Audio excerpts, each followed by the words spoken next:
Ah là là les amis, YouTube, quelle plateforme sensationnelle, n'est-ce pas? Un réseau avec énormément de vidéos, plus ludiques les unes que les autres. À n'importe quel moment de la journée, il y aura toujours une vidéo pour vous faire rire. Ou tout du moins, une vidéo qui vous fera un petit peu sourire. Ou alors il y a même des vidéos où vous vous direz « Putain, c'est quoi ce bordel ?» Et chaque jour, vous vous direz que être youtubeur, c'est clairement être un artiste dans l'âme.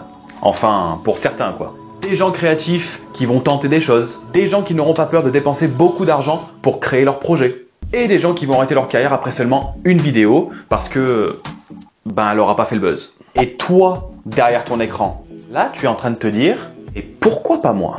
Votre créativité déborde dans votre tête et vous souhaitez montrer à tous ces youtubeurs qui est vraiment le patron. Donc aujourd'hui les amis, on va voir comment commencer YouTube. Enfin plutôt avec quel matériel commencer sur YouTube.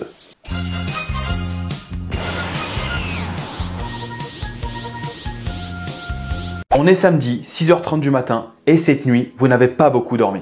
Une idée vous trotte dans la tête depuis déjà le début de la semaine, et cette idée, elle est de plus en plus intense. Vous n'arrivez plus à dormir, et donc vous décidez d'aller prendre votre café, ou votre thé. Bon, en vrai, vous prenez bien ce que vous voulez. Et si je commençais sur YouTube? Si moi aussi, je devenais un artiste, et si moi aussi, je devenais un créateur? Après votre café, c'est décidé, vous allez donc vous lancer sur YouTube. Vous allez donc devenir un YouTuber. Ou plutôt un influenceur, ou plutôt même une pub ambulante du net. Et vous avez une idée qui est révolutionnaire. Vous allez parler de manga. Avouez que c'est très original, n'est-ce pas? La motivation est là, vous êtes donc un homme heureux, ou une femme heureuse, peu importe. Et surtout, vous avez fait le plus dur, puisque vous avez trouvé le concept de votre chaîne. Et ça, c'est bien. Mais attention, il vous manque une dernière petite chose, le matériel. Vous vous souvenez que vous êtes fauché et donc vous ne voulez surtout pas investir dans du matériel qui risquerait de vous coûter un rein. Mais vous souhaitez tout de même avoir du matériel de qualité. Ouais, c'est clairement du vécu. Et c'est donc là que j'interviens. On va donc faire cette vidéo en plusieurs petites étapes. Tout d'abord, on verra la vidéo elle-même, donc en gros la caméra. Ensuite, on parlera du son, donc le micro. Et on finira avec la lumière, la luminosité. Et on pourra même finir en parlant de différents accessoires qui pourront parfaire votre nouvelle carrière d'influenceur. Bon, et bien sûr, dans cette vidéo, je ne vous montrerai pas de matériel qui vous coûtera 1000 €. Tout simplement parce que même moi, je n'ai même pas de matériel qui coûte 1000 €. Le but de la vidéo, c'est en fait vraiment de vous apporter un matériel qui est cheap, qui n'est pas cher et qui vous apportera malgré tout une bonne qualité. Donc, si vous êtes prêts, c'est parti!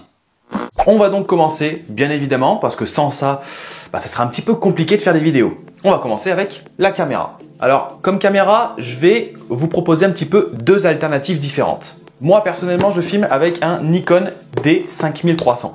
À savoir que c'est un appareil qui coûte environ 500 €. Je ne vais pas rentrer dans les specs techniques parce que c'est pas réellement ce qui nous intéresse aujourd'hui. Je vais juste vous donner un petit peu mon ressenti et dire un petit peu si la qualité, elle est propre ou pas propre. Chacun se fera bien évidemment son propre avis, que ce soit sur la qualité vidéo et sur la qualité des photos. Personnellement, ce Nikon, je le trouve absolument nickel, que ce soit pour les zooms sont propres, on voit quand même pas trop les pixels. L'autonomie, elle est très très bonne. Quand je veux aller filmer dehors, je sais que je n'aurai logiquement pas trop de problèmes. Concernant la qualité même des vidéos, vous avez juste à regarder mes vidéos et puis vous verrez ensuite si la qualité vous semble propre ou pas. Et à savoir que c'est avec un objectif, bien évidemment, de 18/55. Un objectif vraiment basique, mais c'est un objectif qui fait le boulot. Pareil concernant le focus, c'est assez simple, vous pouvez le mettre en automatique, en mode grand angle, en mode manuel et logiquement, si vous gérez bien, au début de manière c'est toujours un petit peu compliqué d'utiliser un réflexe, mais logiquement, après quelques jours, après quelques semaines d'utilisation, vous commencerez à bien gérer votre appareil et logiquement, vous arriverez à faire des plans qui sont vraiment plus que corrects. Comme je l'ai dit, c'est 500 €. Donc voilà, c'est pas donné à tout le monde de pouvoir se prendre ce réflexe. Moi, je vais être clair avec vous, je vais vous donner mon avis. Si vous voulez prendre un réflexe à 500 €, ce qui est quand même énorme, on dira que c'est la moitié d'un salaire, en gros. Clairement, si vous souhaitez vous le prendre juste pour YouTube, juste pour commencer YouTube, je ne vous le recommande pas. Moi, pour vous dire, j'ai cet appareil depuis le mois d'août, donc ça fait grosso modo plus ou moins 1 an que je l'ai. Mais ça fait 2 ans et demi que je suis sur YouTube, et donc avant ça, je n'avais pas de réflexe et je m'en sortais plutôt pas mal. Juste pour finir sur ce réflexe, il y a également le son qui est pas ouf, mais il est pas mauvais en soi. Mais pour la partie du son, on en reviendra un petit peu plus tard. Comme je vous l'ai dit, pour commencer sur YouTube, si votre usage sera que YouTubesque, réellement, je ne vous recommande pas de mettre 500 € dans un réflexe. Moi, pendant 1 an et demi, voilà ma caméra.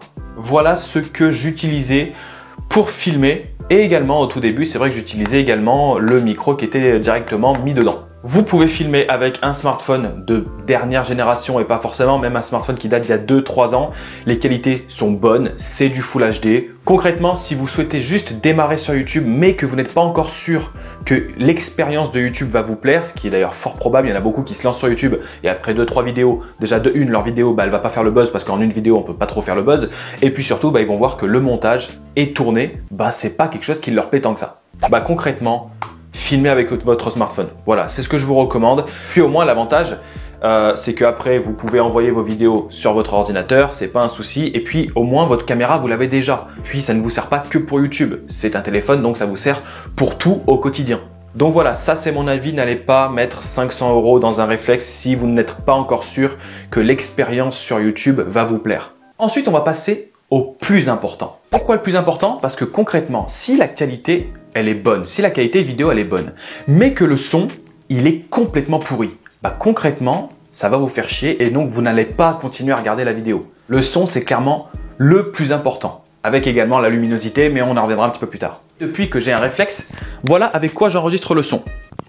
Avec un petit micro-cravate de la marque Tonor, qui m'a coûté environ 6,99 €. Bon, déjà, l'avantage du micro-cravate, c'est que voilà, on peut le tenir comme ça, mais ça fait un peu con. On peut le caler également ici, et on peut le mettre un petit peu plus bas sur votre pull, sur votre t-shirt. Juste méfiez-vous, parce que parfois, ça m'arrive de faire l'erreur. Quand celui-ci, je le mets là, parfois, ça frotte un petit peu. Et ça, c'est super chiant. Donc, soyez sûr que votre micro ne va pas frotter à vos vêtements, parce que sinon, c'est assez insupportable pour voir et regarder, et surtout à écouter. Alors, concrètement, c'est un micro-cravate à 7 €. Est-ce que ce son, il va être aussi bon qu'un micro qui va coûter 200, 300, 400 €? Bien sûr que non. Est-ce que pour autant, le son, il est mauvais? Je pense que non. Réellement, quand je regarde mes vidéos, je trouve que mon son, il est vraiment correct. Ensuite, il y a quelques petites retouches au montage, mais bon, ça s'apprend et ça se fait assez facilement. L'avantage, déjà, c'est 7 €. C'est juste 7 € dans un micro, pas besoin de plus, et la qualité, elle est déjà au rendez-vous. À savoir que ça m'est même arrivé de faire des vidéos avec des écouteurs, et le son, il était plutôt bon. D'ailleurs, si vous ne connaissez pas encore Sunken Rock, je vous invite à aller voir la vidéo d'un vidéaste nommé Ultimate Manga. Bon, bien sûr, forcément, le micro-cravate, il est relié à un téléphone qui est juste en dessous. Le téléphone, il est là, la caméra, elle est là, le micro, il est là, et puis moi, je peux tourner tranquillement. Le son, il est envoyé sur le téléphone, et après, il est envoyé sur l'ordinateur. Et puis surtout, l'avantage du micro-cravate, c'est qu'on peut filmer absolument de partout. Vous pouvez être en extérieur à 60 mètres de la caméra ou alors en intérieur à 1 mètre de la caméra, le son, il sera toujours fort, il sera toujours clair, il sera toujours présent. Donc oui, comme je vous l'ai dit, il y a toujours quelques petites retouches souvent à faire au montage, mais concrètement, le son, il est clairement correct. Donc oui, bien sûr, vous n'aurez pas la qualité d'un micro qui coûte 500 €. C'est évident et c'est d'ailleurs bien normal. Mais quand vous commencez sur YouTube, je pense que c'est déjà bien de ne pas donner beaucoup d'argent pour cette expérience sur YouTube qui ne sera peut-être pas énorme pour vous et qui ne vous plaira peut-être pas. Là, vous allez dépenser 7 € et c'est terminé, on n'en parle plus. Je pense que c'est clairement intéressant. Et je reviens juste sur un petit détail concernant l'appareil photo. Il est tenu sur un trépied. Parce que oui, il faut un trépied, bien évidemment. Ou alors sinon, vous vous arrangez en mettant des bouquins et puis à force, c'est tellement haut que vous pouvez mettre votre caméra dessus. J'ai un trépied, c'est de la marque Neewer ou Neewer, je sais plus. Et il m'a coûté 34,49 €. On dirait en gros 35 €. Mais pareil, comme je vous l'ai dit, j'avais déjà une expérience de YouTube qui était de 1 an et demi. Donc voilà, je me suis dit, ça peut être intéressant d'amener une nouvelle approche et donc de pouvoir filmer un petit peu plus de partout avec un nouveau trépied qui est assez lourd. Je crois qu'il fait 1,5 kg. Donc c'est bien également pour l'extérieur. S'il y a un petit peu de vent, logiquement, il ne devrait pas se casser la gueule. Il vaut mieux pas qu'il se casse la gueule parce qu'avec la caméra qui coûte 500 balles dessus, ça ferait un petit peu mal.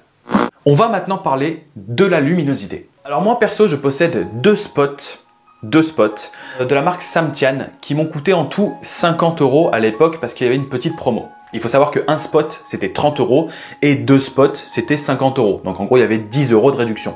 En soi, deux, c'est vrai que c'est mieux parce que comme ça, moi, vous en avez un à droite, un à gauche. Vous pouvez être sûr que logiquement, vous n'aurez pas de problème de luminosité. La luminosité, il faut le savoir, c'est l'une des choses également les plus importantes avec le son. Même si votre téléphone, c'est ce que vous allez peut-être utiliser pour commencer sur YouTube, ne possède pas une qualité de ouf, et dites-vous qu'avec la luminosité, ça va absolument tout changer.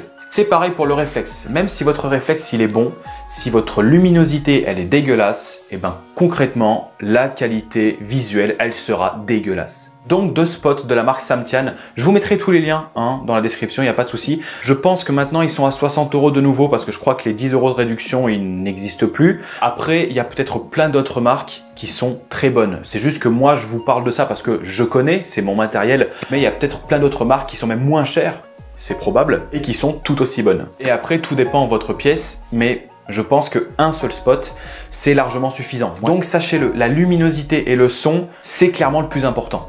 Et également, je voulais juste vous mentionner que concernant le téléphone, je vous ai dit que le téléphone était juste devant et que le micro-cravate était relié au téléphone. Et ben c'est simple, c'est tenu sur un petit trépied. Voilà. Et ce trépied, il m'avait coûté, je crois, 6 € et quelques. C'est un trépied qui est spécialement fait pour smartphone.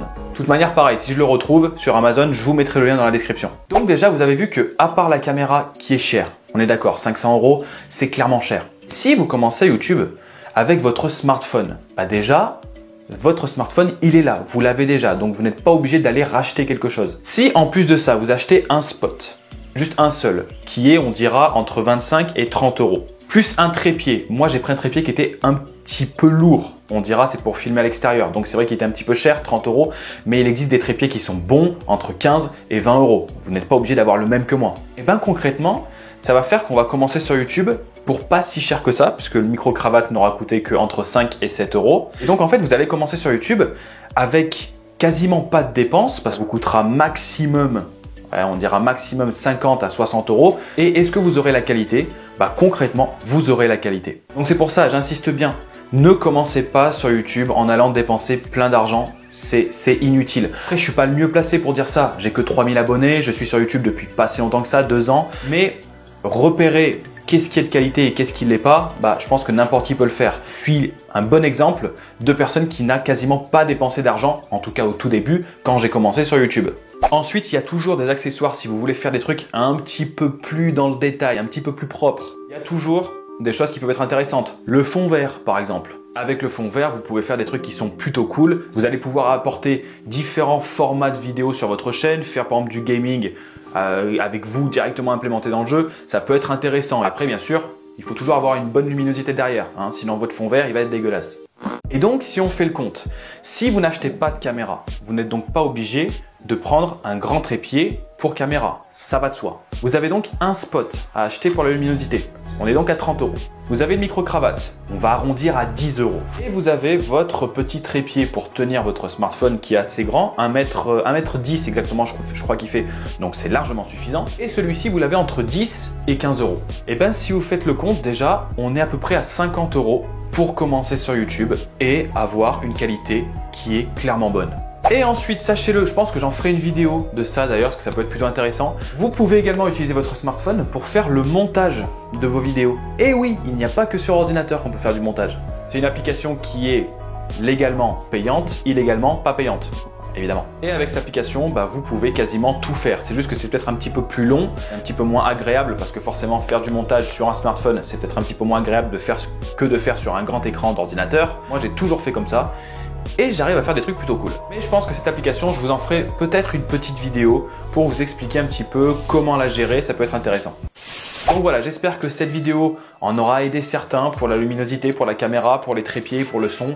Et si cette vidéo n'a aidé ne serait-ce qu'une personne, eh ben écoutez, ça voudra dire que ma vidéo, elle aura été utile. Et d'ailleurs, si cette une personne peut mettre un like et s'abonner, ça serait parfait. Donc voilà les amis, je vous remercie d'avoir regardé cette vidéo. Comme d'habitude, on lâche le like et on s'abonne si cette vidéo vous a plu. J'espère qu'elle vous aura aidé, j'espère que ça vous aura plu. Et on se voit pour la prochaine vidéo.